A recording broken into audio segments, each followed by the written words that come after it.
Bismillahirrahmanirrahim. Assalamualaikum warahmatullahi wabarakatuh. Saya Nur Hasanah dari kelas PAIK ingin menyampaikan sedikit materi saya dalam mata kuliah studi materi Quran Hadis di MTS MA yang berjudul Etos Kerja Pribadi Seorang Muslim.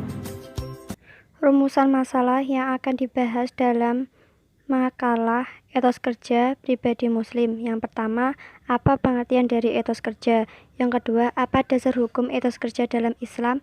Yang ketiga, apa saja prinsip-prinsip dasar etos kerja dalam Islam? Yang keempat, apa saja contoh-contoh perilaku etos kerja dalam kehidupan sehari-hari? Yang selanjutnya yaitu pembahasan. Yang pertama, pembahasan mengenai pengertian dari etos kerja. Kata etos berasal dari bahasa Yunani ethos yang bermakna watak atau karakter. Etos dapat didefinisikan secara sederhana sebagai watak dasar dari suatu masyarakat. Perwujudan etos dapat dilihat dari struktur dan norma yang menjadi landasan perilaku diri sendiri dan lingkungan sosial masyarakat. Selanjutnya yaitu kata kerja, diartikan dengan kegiatan melakukan sesuatu. Dalam istilah Islam dikenal dengan istilah amal. Kata amal mencakup segala aktivitas manusia yang bertujuan untuk menghasilkan barang atau jasa. Yang selanjutnya yaitu makna etos kerja merupakan sikap diri yang mendasar terhadap kerja yang merupakan wujud dari kedalaman pemahaman yang memotivasi seseorang untuk melakukan yang terbaik dalam suatu pekerjaan. Etos kerja menurut para ahli. Yang pertama, menurut Nurcholis Majid, etos kerja dalam Islam adalah suatu kepercayaan seseorang muslim bahwa kerja mempunyai kaitan dengan tujuan hidupnya, yaitu memperoleh perkenaan Allah SWT. Berkaitan dengan hal tersebut, penting untuk tegaskan bahwa dasarnya Islam adalah agama atau amal atau kerja.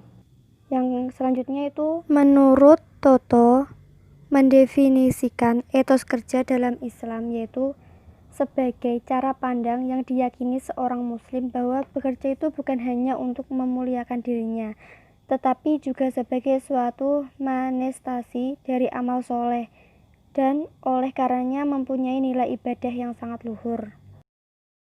Pembahasan yang kedua yaitu dasar hukum etos kerja dalam Islam. Di sini ada dua dasar, yaitu yang pertama dari Al-Quran, yang kedua hadis. Dalam Al-Quran, dalam surah Al-Insyirah ayat 7, yang artinya, maka apabila kamu telah selesai dari suatu urusan, maka kerjakanlah dengan sungguh-sungguh urusan yang lain. Dalam ayat tersebut memberi petunjuk bahwa seseorang harus selalu memiliki kesibukan. Apabila telah berakhir suatu pekerjaan, maka memulai lagi dengan pekerjaan yang lain. Sehingga dengan ayat ini seorang muslim tidak mengenal waktu untuk berleha-leha. Yang kedua yaitu dasar hukum dari hadis.